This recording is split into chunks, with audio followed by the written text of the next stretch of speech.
Here we go. All right, so again, welcome everybody.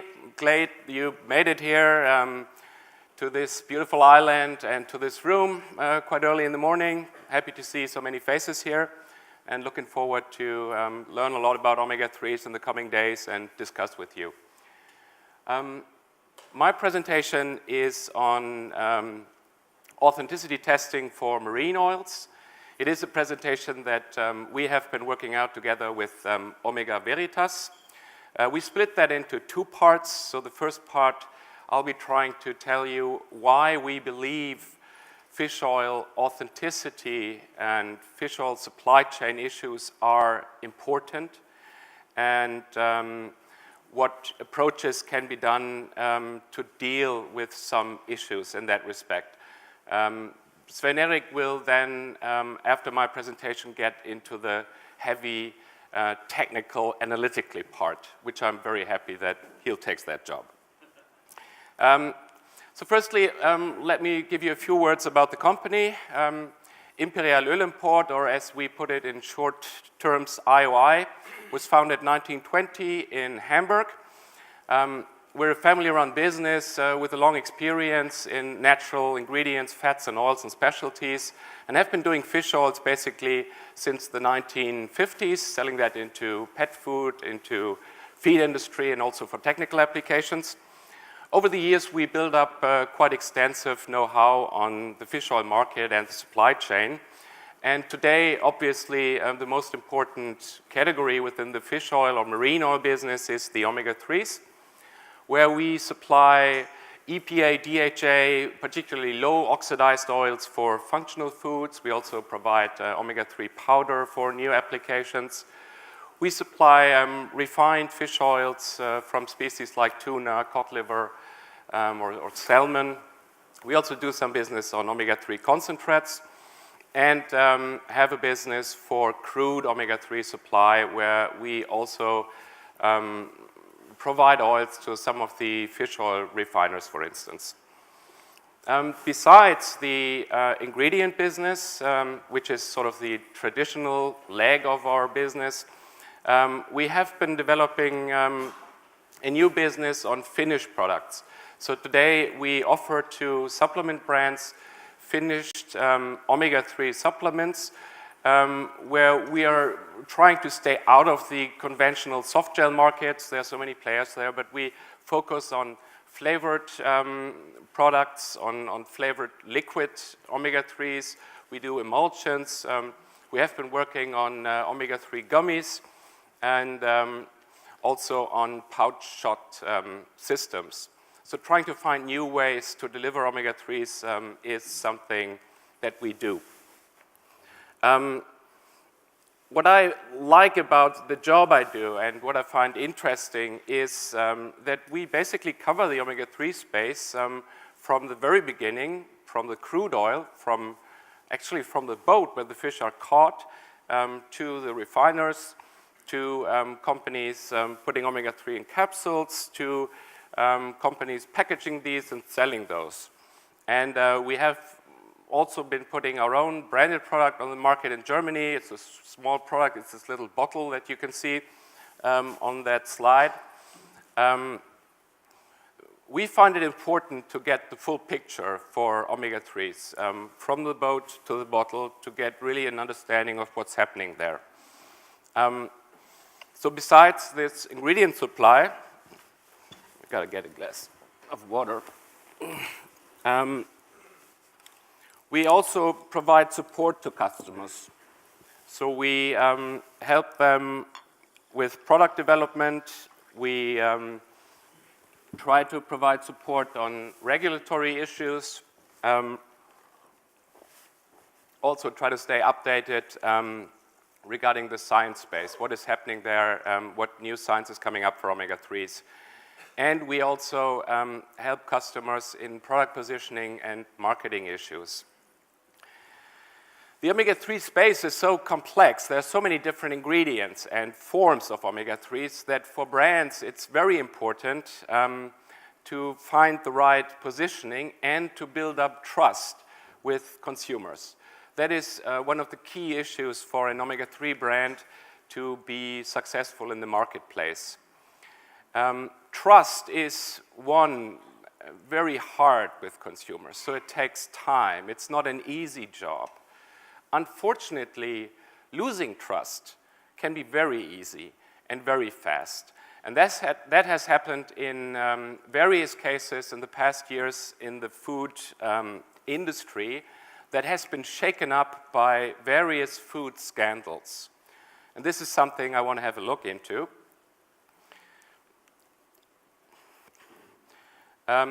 We're talking about food scandals, about food adulterations. Over the past decades, we have seen so many scandals, and on this slide, I have only given a few examples. Olive oil was a very difficult product that has been involved in food adulteration scandals over the years on an ongoing basis. Just last week, a German consumer magazine tested olive oils to find that many of those did not contain the oil that was supposed to be in the bottle. It was not extra virgin oil, it was like cheap, lower grade qualities sold as extra virgin. We had an incident in Austria a couple of years ago where glycol was added to wine. The impact was significant. Austrian wine sales dropped dramatically. Who was even affected, interestingly, was the Australian wine industry, who didn't do anything bad, but Austria and Australia sound kind of similar, which is why even Australian sales were impacted. You will all remember this scandal we had in China with infant formula adulterated with melamine. A number of babies died. Terrible story, which led to a situation where Chinese consumers completely lost faith in Chinese-made infant formula. So it is an incident that took place about 9 or 10 years ago, but the impact is still heavy. So the percentage of imported infant formula is massive in China, and they're paying crazy prices just in order to stay out of Chinese-made product. I want to have a closer look at one particular food scandal that we are going to see sort of right in on the next slide, and that was Horsegate. You had big media noise all over Europe. You had headlines in newspapers and television programs covered for weeks discussing the fact that horse meat was detected in burgers of Tesco products, there was beef patties and lasagna from Findus and various other brands. It was a huge scandal, and affected were major retailers like Aldi, like Lidl, big brands like IKEA, who were blamed for having horse meat in the IKEA Köttböller meatballs.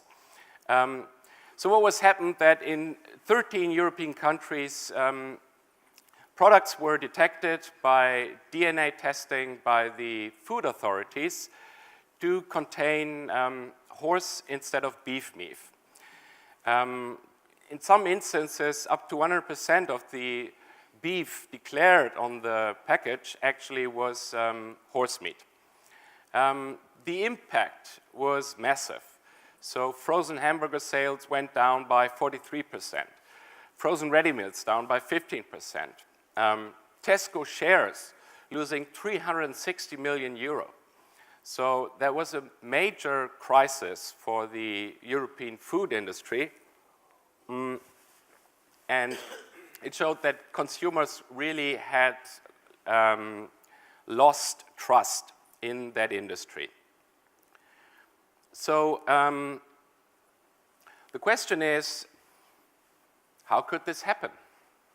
How could a beef product sold in the store all of a sudden contain horse? Well, of course, there are various issues that one can look at and various reasons that you can consider to contribute to this case. But as it turns out, when analyzing the problem, one one major point was the high degree of complexity in the supply chain. Now I was actually wanting to see the laser pointer, but I don't think. If you could pass that over, would be kind. So have a look what was happening here. We have a look at company Findus, who had a lasagna on the market in the UK and in other European countries. Thanks a lot. With declaring beef in it. So how was this actually manufactured? Findus placed an order with a company in France called Comigel to produce this lasagna. Comigel subcontracted that order to their subsidiary Tavola in Luxembourg. Tavola finally places an order for processed beef with the France company Spaniero. Spaniero placed an order via a Cyprus trader, via a Dutch trader, to a Romanian producer of meat, who happens to produce both horse and beef meat. Finally, the meat gets delivered to Spaniero. From Spaniero, it goes to Tavola, who makes that final dish that is supplied to Comigel, that is ending up at Findus. So you got many different parties involved, many different documents that are being issued, and you have a high level of complexity in the supply chain and a rather limited degree of traceability. And that has turned out to be a key issue and a key problem. If you look at this supply chain and you think about the supply chain for marine oils, I presume not few of you would agree that it doesn't look that much different. So what I would like to dive into is fish oil supply chain complexity.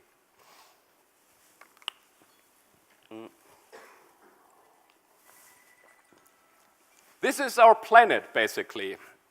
This is the world. We got many countries, and we got various activities there. So as you can see, you got fishing boats. They are there in the Arctic waters between Norway and Iceland. They got strong fishermen on there fighting to get in the nets with cod and with other species like pollock. We got fishing boats off the coast of North Africa catching for sardines. We got fishing boats, a lot of fishing boats off the coast of Peru catching for anchovy. This is where basically it all starts. Then, as you can see up there in the north of Norway, we have a fish processing facility. We have another fish processing facility in Iceland. We have a fish oil extraction facility in Norway. We have another one in Peru, yet another one there. We have one in Morocco. And now we got the crude oil chain, and we need to look at, oh yeah, I forgot. We have a trading company involved who obviously is based in the Netherlands. We have a fish oil refining site in China. We have another one in Colombia. We have one in Canada. And we do have another one in Spain. We have a soft gel manufacturing facility at the East Coast, a packaging facility at the West Coast, and finally, we have a supplement store in Canada selling fish oil capsules. So I got this capsule, and I bought it at this store. I can see it's an oil in there. I bought this. On the label it says Norwegian cod liver oil, molecularly distilled, third-party tested. How do I know what actually is in there? Let's have a closer look at the supply chain.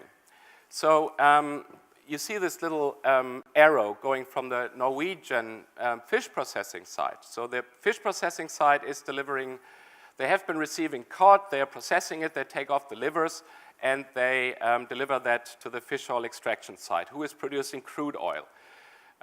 We have the same thing happening in Iceland, where also livers are delivered to Norway for extraction to cod liver oil.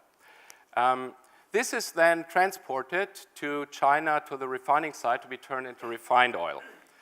You have another fish oil production in Peru. Anchovy oil is manufactured and crude shipped to a Dutch trading company that holds the storage in Rotterdam. From there, product is shipped to China for further refining. You have a fish meal, fish oil plant in Morocco who extracts oil caught off these boats catching for sardines off the Morocco coast. We had some supply issues in Peru recently. Peru was short in fish oil. For that reason, significant volumes of African fish oil actually made its way to Peru. From Peru, it could have been that this oil is shipped also to our Chinese factory for further refining. All right, now we got refined oil. This is then supplied to the encapsulation place in the US, who is buying from China, who is also buying from other destinations, like from Canada, from Colombia. They also buy some oil from France. Finally, now the product is been turning into soft gels, is then further shipped to this packaging place at the West Coast, where they put it in bottles, and then ends up at the supplement shop in Canada, where I bought this little soft gel. So what you can see here is we have many different parties involved. Each of these companies involved will issue their own documents, will pass them over to the next party, and it's very difficult to control what is happening here. So what we see is that there is a certain risk involved in this supply chain. And if you remember the previous slide from the Horsegate scandal, you will see that from our perspective, the supply chain of fish oils is even more complex than the one that we have for beef or for horse. Another thing that makes fish oil a much more complex product than meat is there are so many different ways to process fish oil. So you can do molecular distillation, you can do enzymatic up-concentration, cold fractionation, you have virgin extracted oil, winterized oil, refined oil, deodorized oil, esterified oil, CO2 extracted oil. So lots of different ways to play around with the fish oil and change it, which adds to the challenge of proving the authenticity of fish oil or of marine oils in general. The same, of course, is the case with krill oil. You do have so many different ways to label your omega-3s. So you'll not just sell your product and say, this is omega-3, but you want to have a nice name to it. You want to have a nice story around it. So you got Norwegian cod liver oil. You got fish oil from cold water species, fish oil TG, pure krill oil, fish oil made from sardine, anchovy, and mackerel, salmon oil, minimum 50% salmon oil plus fish oil. You got really a big variety of different possibilities to label your omega-3 product. Salmon omega-3. It also depends actually on the geography where you're selling. Like in the US, you need to indicate the actual species in brackets. In Europe, you don't have to. In Europe, if you want to declare salmon oil, you better make sure that at least 50% of the oil contained in your product is from actual salmon. Then, of course, the question is, what is actual salmon? In the Salmonidae family, we got 227 different species. Each is every one of them salmon. You got like dozens of trouts within that family, where European authorities could argue that is not salmon.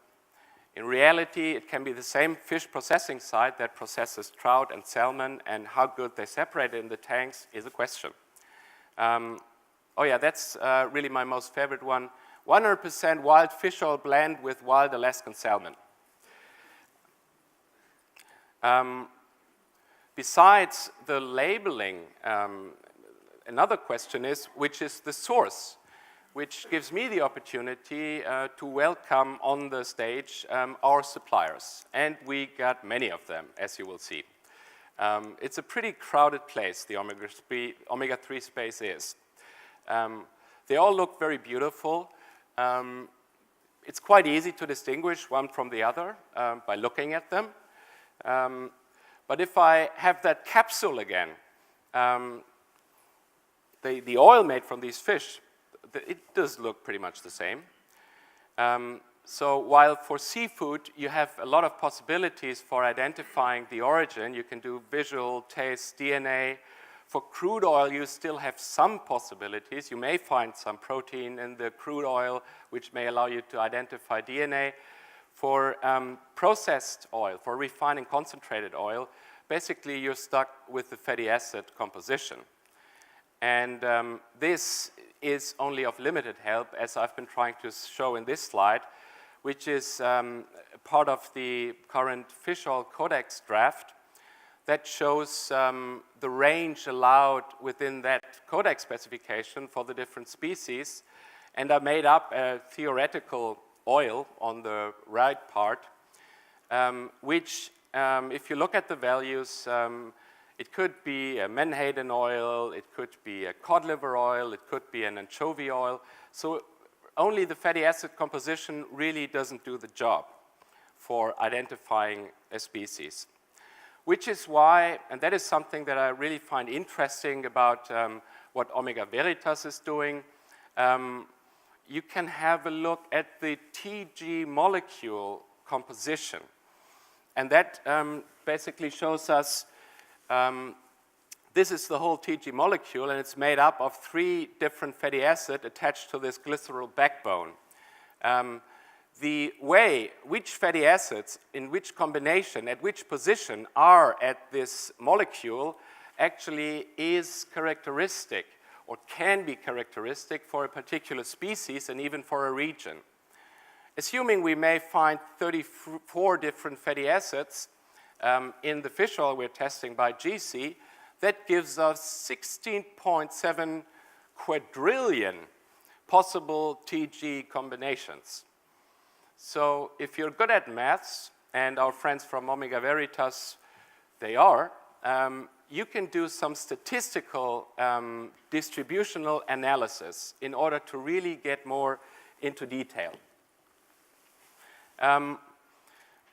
There are also possibilities to look at oils that are not in TG form, and that is getting even more advanced, where we're talking about isotope analysis, which is a method applied to in geology and paleoclimatology, where basically it allows you, again, to detect the origin and the species on a atom level. So you're actually looking at atoms, which is pretty sophisticated.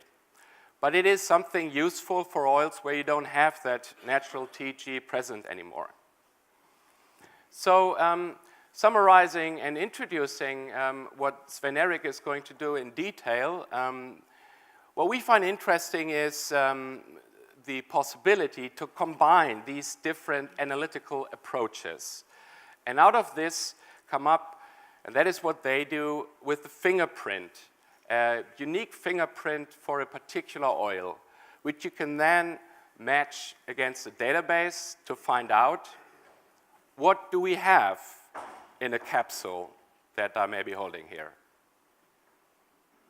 Thanks for your attention, and Sven-Erik, I would like you to join me here. No, Harry. Yeah, that's okay. Yeah, I can give you this one. Great. Thank you, Oliver. Very interesting presentation. Appreciate that. Before I introduce Sven-Erik, I just want to let you know that there's going to be a prize drawing immediately after this workshop here. Sven-Erik had won a whale watching excursion. He unfortunately isn't able to participate in that, so he's passing that along to the attendees in the form of a sort of a gift basket of Norwegian goodies. There's chocolate, there's I believe smoked fish, and I know it's probably sacrilegious to just call it Norwegian alcohol. I can't remember the exact name, but it's that. We will be passing around a fish boil. If you can drop your business card in it, you'll be eligible to have your name drawn after this. So, without further ado, Svein Eriksen Hogmo is the CEO of Omega Veritas. From 2006 to 2015, Svein Erik was the CEO of an analytical laboratory with a turnover of $3 million and some 20 employees. There, his main customers' focus was drinking water, fish processing, and wastewater treatment. Prior to that, he was associated with an R&D laboratory connected to the University of Oslo, where his main tasks were genotyping and tracing of bacteria causing human disease. Without further ado, please help me welcome Svein Erik to the stage to present.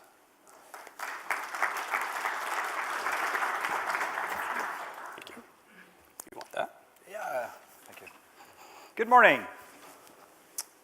Thank you, Harry, for the introduction, and thank you, Oliver, for a perfect start of this workshop on authenticity testing.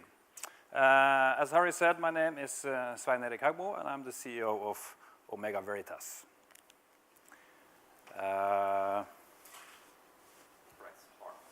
Hard. Next slide, please. Yes, we established Omega Veritas in 2014, and we have developed a lab test which can verify the marine ingredients' authenticity without any doubt. As long as we can isolate the marine fat, either in its natural or concentrated form, the technology will prove authenticity. From a drop of oil or from a grain of fish meal, our lab will prove the species and geographic origin. We have developed actually a technology more precise than DNA fingerprinting. But why on earth have we done that?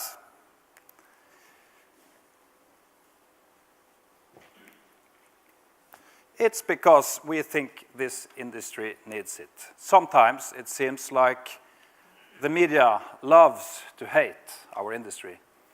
But the last we need now is another round of negative media coverage. We are still struggling from that Brasky article on prostate cancer from 2013. And recently GoEd has prepared us for some damaging documentaries on US and Canadian broadcast. And my question is, will really negative media coverage based on lack of authenticity be a problem?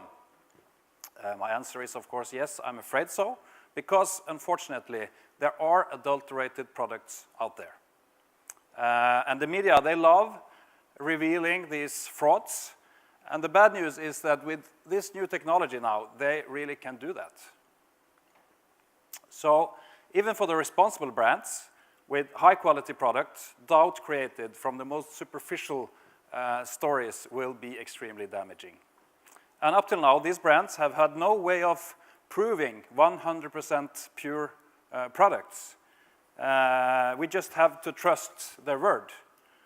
And when the next wave of international stories hit the news with the national, regional, and local stories followed up, the ones not being able to prove 100% traceability will unfortunately be in the spotlight. The krill oil segment is a good example of a high-valued category. And these high-valued categories are attacked and undermined by low-cost copycats introducing adulterated products in the market. A product claiming to be krill oil can, as Oliver pointed out, be diluted by cheaper fish oil and still obtain the price premium in the market. You see those quotations here, and let me give you an example of what John Cameron is talking about. The price for crude krill oil has dropped with more than 25% the latest years. A cautious estimate says that 5% of this is due to adulteration. And that sums up to over $10 million in lost revenue for the krill oil segment. And that's only because of the price pressure. When you take it into account the loss in market share, this number is even bigger. And as I just pointed out, I don't think you can afford to lose this money every year. But guess what? Of course, here is where we come in with our solution. We have now developed a tool that can disclose and discover adulterated krill oil products and prove authenticity beyond any doubt. And our plan is not going after the dishonest producers. It's to introduce this as a tool to the responsible and honest players. So, with that in mind, what is this tool? It's not this, but it's based on a technology called NMR, and I will start explaining NMR with this analogy to MRI. And this is an MRI machine. Before a doctor does surgery on a knee, he needs to take a more detailed look at an MRI scan. And with the exact same technology, we can take a deeper look at marine fat in a machine like this. But why? A lot of people ask us, will not the traditional fatty acid profile with GC technology be sufficient? And my answer on that is no. Traditional fatty acid profiling, as Oliver pointed out in his slide, will not discover the most sophisticated adulteration. So let me go back to the MRI scan just quickly. Before MRI, they had X-ray. Gave us some information.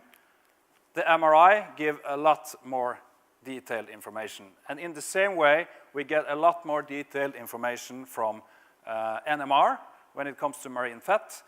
And I dare to say that NMR is now introduced as the new standard for the marine ingredients industry. So, back to the krill industry, they already use NMR actually. They don't use it for authenticity testing as we do. They use it for measuring the amount of phospholipids in their products. So what's unique about how we use it? Well, it's the data processing. An output from an NMR scan, this is maybe a bit technical, but I will not make it too technical, is looking like this. And even if NMR is a quite commonly used method, the output from a marine fat NMR scan can be quite complex. We get a lot more information when tiny parts of the output data is magnified like this. You see that tiny peak is all these peaks when you magnify it. And researchers from the largest R&D institute in Scandinavia has spent over 20 years examining these raw data output. And they have come up with some defined areas that codes for species and geographic origin. The upper part in the black box here might code for anchovy, and the lower part might code for the north coast of Peru. That is how precise this technology is.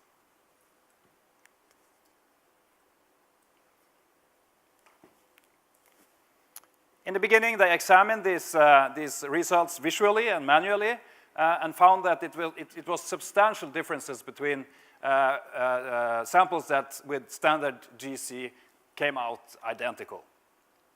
This was, of course, a very time-consuming and laborious process. So as good researchers do, they developed a software.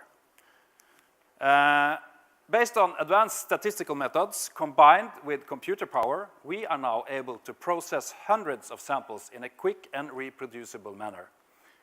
And the output are several unique fingerprints like this of marine fat telling species and geographic origin. These fingerprints are then being categorized and added to a growing database of known reference samples of marine fat. And the database contains close to 1,000 samples right now and is, of course, still growing. And there is a lot of different species here already, including the most commonly used as anchovy, salmon, cod liver, krill oil, etc. So, as Oliver already have pointed out, our solution is simply to check unknown samples, either from oil or meal, actually, and either in its concentrated or natural form, with the database and get a match or a mismatch. The size and accuracy of this database is, of course, the true value of our solution. So, some of you might now think this seems like a nice solution, but does it really work? Yes, of course it works, and we recently have made another test, which I think was also pre-announced by GoEd in a newsletter before this conference, and that is that we have collected 27 commercial samples from either EU retail or US online retail. 15 of those were krill oil samples, and 12 of those were salmon oil samples, quite randomly picked out of the shelf. And all were analyzed with NMR and checked with our database. And this is what we found. 6 out of 15 of these krill oil samples contained either ethyl ester or standard fish oil without claiming it on the label. Accordingly, the salmon oil samples, 4 out of 12 of these samples contained either ethyl esters or standard fish oil. So, I'm not telling this to you to tell a story about industry full of adulteration, because that's not true. It's more to demonstrate that our system works and to explain that how this system can contribute to a more transparent industry. And to further assure you that these results and our technology and solution is reliable, I ask you to pay close attention to these last few slides. First of all, this is not something we came up with. The technology has been developed over 20 years of research and is a combination of well-proven methods. Scandinavia's largest R&D institute, SINTEF, is well renowned in the marine industry already, with over 1,700 employees. And on the topic of authenticity testing, they actually have published over 20 scientific papers. And we in Omega Veritas, we have an exclusive partnership agreement with SINTEF, making us the only company able to offer this as a commercial service internationally in the market. And to be successful with this introduction, we have put together a team of expertise. Yeah, you have seen me. I'm the CEO, and I have my background from the laboratory business from the last 10 to 15 years. This is my partner and CTO, Erik Fugleseth. He's present in the audience today, and you can meet both me and him at our booth later. He has a PhD in NMR technology. Our chairman of the board is Mr. Arne Alnes, which some of you might know from his earlier position as CEO of GC Rieber Oils in Norway. This is Marit Aurshan. She is head of the R&D institute at SINTEF that works with authenticity testing. And she is actually the mother of this technology. And we are extremely proud that she is a part of our board. We are also extremely proud of the advisory board we have put together so far, consisting of Nils Christian Jensen, also present in the audience today, and Mr. Andrew Jackson from IFO. So, we have a fantastic team. We have a unique technology, but that would not be worth much without any customers. Despite being a young company just started to promote our services, we have received a massive positive response within the industry, spanning from different parts of the world and from all parts of the value chain. We have spent the time developing the technology and searching for potential markets. And these are the customers we now work the closest with. Being a small startup company, it is crucial that we have received a substantial amount of public funding from the Norwegian authorities. And right now we are using this to develop the technology for krill oil and for salmon oil. And just before we arrived here in Tenerife, the Norwegian Research Council of Norway granted us with another 2.7 million Norwegian kroners, to develop the technology even further. That's very good news for our small little team. To sum up, Omega Veritas can verify a marine ingredient's authenticity beyond any doubt. From a drop of oil or a grain of meal, our lab will prove the species and geographic origin. We have developed a technology more precise than DNA fingerprinting. The future will be driven of consumer awareness and brand accountability, and only the companies who truly embrace this and will thrive and drive the business forward. Omega Veritas is offering a new and vitally important tool to the responsible brands looking to do just that.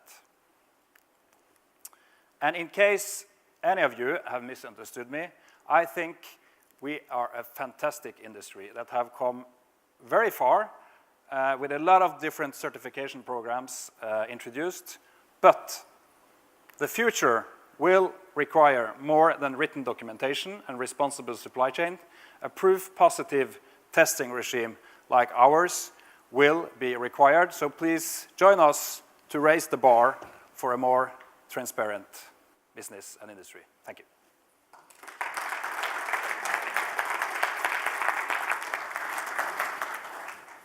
Oh, can you stay up? Can you stay up for Q&A? Thank you, Svein Erik. Appreciate the discussion, the presentation, very informative. Sorry, I'm having trouble saying. Oliver, can you join us for Q&A? Sure. So we're going to do Q&A now. My colleague Gerard has a microphone that he'll come to you if you raise your hand and have a question. I can see the first hand. Before you ask your question, if you could identify yourself and speak into the microphone. Thank you. Thank you. It was a very interesting presentation. I'm David Magnussen from MBP Group in Switzerland. Many fish is being fed, not wild catch anymore. If they're being fed all kinds of fatty acids of different origin, both vegetable but also from all kind of species. Let's take a Norwegian salmon just as an example. Wouldn't the various producers of Norwegian salmon which feed with various feed sources, wouldn't they have a quite different fingerprint? Can you comment on that? I expected that you say that wouldn't every farmed salmon in the world look the same if they are fed the same, but the question is actually the opposite. The opposite. Yeah. But remember, this is also species dependent. So if it's farmed Atlantic salmon, of course, if they eat something else, the marine composition will develop a bit. But we have said that farmed Norwegian salmon, whatever feed they have got, has the same profile in our database. And you can have fed with evos and anchovy in this part, and fed with biomar, with some other krill ingredients in this part. But in this part, all Norwegian farmed salmon will be. And that's clearly distinguishable from, for instance, wild Alaskan salmon or anchovy or cod liver or whatever. So it's a matter of building the database on a detail level that fits the industry. Okay, thank you. Just for my clarity of understanding, so there is a difference between the various, especially maybe farmed, depending on the nutrition they have been given. Yeah. However, in your database, that has been managed so that it still comes out as one species, That's correct. depending on the genetic origin of the fish. Okay, thank you. Other questions? We have one up here.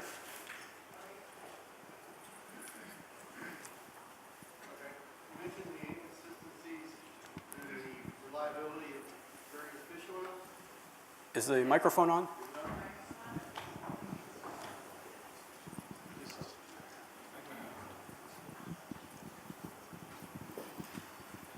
Hello, you mentioned the inconsistencies of the various fish oils based on the test results, and a layperson might consider that to be a recognition of an adulteration.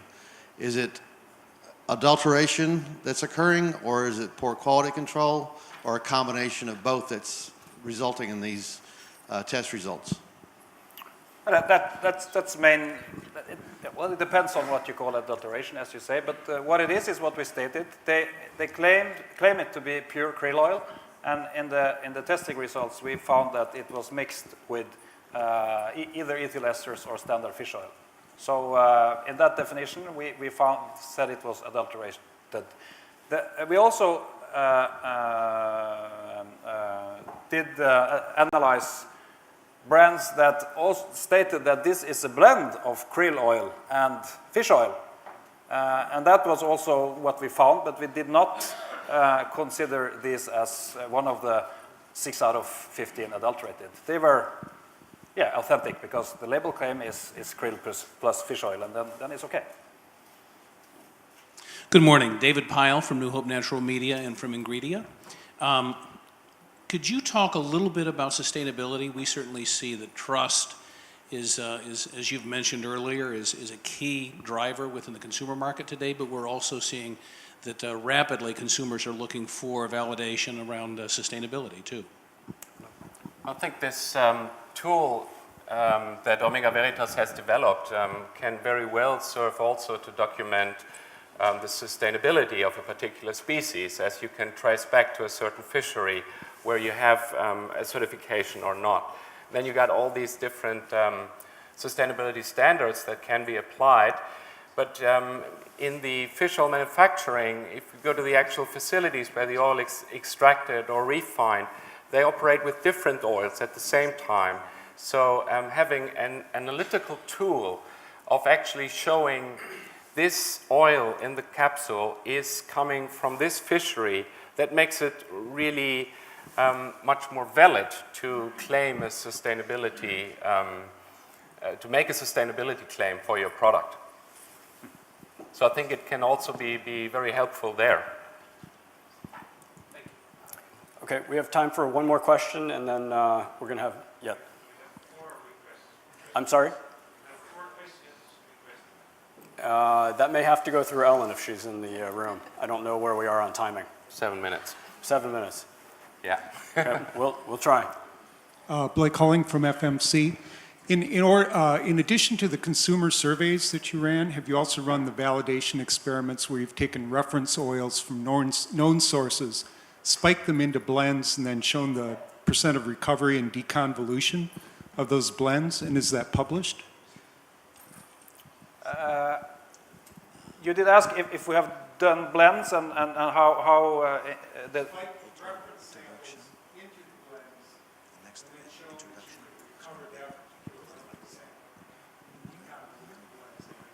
I don't know if we have done anything exactly on that, and I'm not sure if I totally understand, but I'm sorry about that. But yeah, you can come to our booth afterwards and we can discuss that more in detail then. Okay, sorry. Hi, good morning. I'm Juan Carlos Cedrón from the local university. I made my PhD in NMR. Just a quick question, is only NMR that you use, or also hydrogen or phosphorus or another atoms? Mainly it's carbon. We also have the possibility to use hydrogen and of course for the krill products the phosphorus, yes. Thank you. Manfred Lützow from Switzerland, so-called food safety consultant. I would like to build just on the question of the colleague from FMC. Adulteration, fraud, and similar things, mislabeling, are in some jurisdictions criminal acts, which means that they are followed up by official bodies. And I wonder to what extent your analytical method has been validated according to international protocols for analytical methods and is going to be published. So being validated according to UPAC norms, which of course requires, in your case, specificity as a very important element. Thank you. Well, as you saw, a lot of scientific publications on this, but when it comes to regulatory affairs, we are not yet into any of these, the Codex or FDA or others, but they are considering it. They are very interested, especially the Codex committee, in this technology as a better tool to include in the program, but not yet. If I may add, I had been asking, when we were first getting in touch, the same question to one of the researchers that was involved in developing this technology at Sintef. How valid is that? And what happens if I'm taken to court and there is somebody saying, I got this analysis here from Sintef or from Omega Veritas. Would I survive that case? And the answer of that scientist was, yes, it is valid enough to sustain in a court case. But I think it is not, like an industry standard that you have different labs that have been checking out their results one against the other. So that is something I believe that still needs to be developed. Yeah, and that's why we don't want to go after the dishonest producers. We want to introduce this as a valid tool to the responsible and honest ones, to avoid end up in a lawsuit. Yeah. Gerard, where did you go? That's it? Okay. Great. Great timing. Thank you very much, everybody. Just one last thing. The fishbowl went around during the Q&A. The winner is not going to be drawn until the end of the day. I apologize, I made a mistake on that one. There will be a quick coffee break, and please join me in thanking our speakers from this morning's first pre-conference workshop.